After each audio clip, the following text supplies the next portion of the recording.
আশা করি সকলেই ভালো রয়েছেন। যারা এনআইডি কার্ড সংশোধনের জন্য আবেদন করেছেন, যে আবেদনগুলো এখনও সংশোধিত হয় নাই, এই আবেদনগুলো 14 দিনের মধ্যে কিন্তু নিষ্পন্ন করার নির্দেশনা দেওয়া হয়েছে বাংলাদেশ নির্বাচন কমিশন থেকে। অর্থাৎ দেশের যে 495টা উপজেলায় রয়েছে, এই 495টা উপজেলায় ইতিমধ্যে কিন্তু প্রায় 6.5 লক্ষেরও বেশি এনআইডি কার্ড সংশোধনের আবেদন পড়েছে। এই আবেদনগুলোর মধ্যে কিছু কিছু আবেদন রয়েছে যেগুলা কিন্তু ঝুলন্ত অবস্থায় রয়েছে, কিছু আবেদনের এখনও কিন্তু ক্যাটারাইজভুক্ত হয় নাই, আবার কিছু আবেদনগুলা যারা হয়তোবা আবেদন করেছে যথাযথ ডকুমেন্টস দেয় নাই, যারা আবার কিছু ডকুমেন্টস সাবমিট করেছে এর বিপরীতে যখন নির্বাচনী কর্মকর্তা আপনার এনআইডি কার্ড সংশোধনের আবেদনটা দেখেছে, তার কাছে হয়তোবা মনে হতে পারে যে এনআইডি কার্ড সংশোধনের আবেদনটা যথাযথভাবে পরিপূর্ণ হয় নাই, এ কারণে আপনার কাছে আরও কিছু ডকুমেন্ট চাইতে পারে। তো এইরকম পরিস্থিতি নিয়ে বাংলাদেশ নির্বাচন কমিশন থেকে কিন্তু নির্দেশনা প্রদান করা হয়েছে।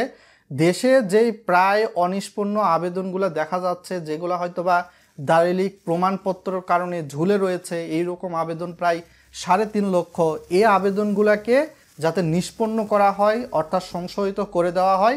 আর বিশেষ করে প্রায় 2.5 লক্ষের মতো আবেদন রয়েছে যে আবেদনগুলো এখনও কিন্তু ক্যাটাগরি ওয়াইজ ভুক্ত হয় নাই। তো এখন দেখা যাচ্ছে যে নির্বাচন কমিশন অফিস থেকে কিছু কিছু যারা বাংলাদেশি নাগরিক এনআইডি কার্ড সংশোধনের জন্য আবেদন করেছেন, অনলাইনে কিছু ডকুমেন্টস দিয়েছেন, তাদেরকে কিন্তু নির্বাচন অফিস থেকে আবার ফোন করা হয়েছে। ফোন করে তিনি যে ইনফরমেশানগুলো অনলাইনে দিয়েছেন, তো এই ইনফরমেশানগুলার যথাযথ ঠিক আছে কিনা, সঠিকতা এটা যাচাই করার চেষ্টা করা হয়েছে।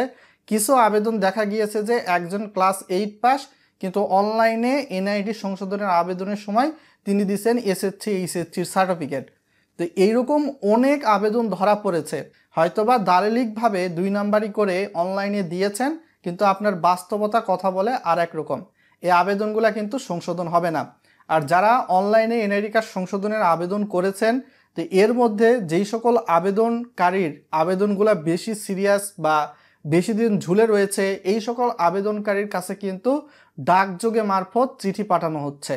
তো এই যে চিঠি পাঠানোটা হচ্ছে, চিঠি পাঠানোর মধ্য দিয়ে আপনার কি কি ডকুমেন্টস লাগবে বা অতিরিক্ত কি কি প্রয়োজন, আপনাকে হয়তোবা আপনার এলাকার নির্বাচন অফিসেও যেতে বলা হতে পারে।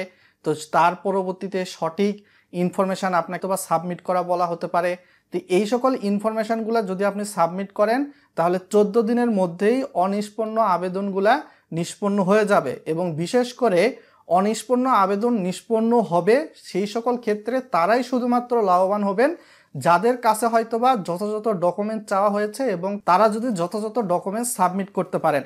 তাই এখনই উপযুক্ত সময়, যারা অনলাইনে এনআইডি সংশোধনের জন্য আপনার কাছে অতিরিক্ত কোনো কাগজপত্র চাওয়া হলে এগুলো সাবমিট করুন, অনলাইনে লগ ইন করে দেখুন।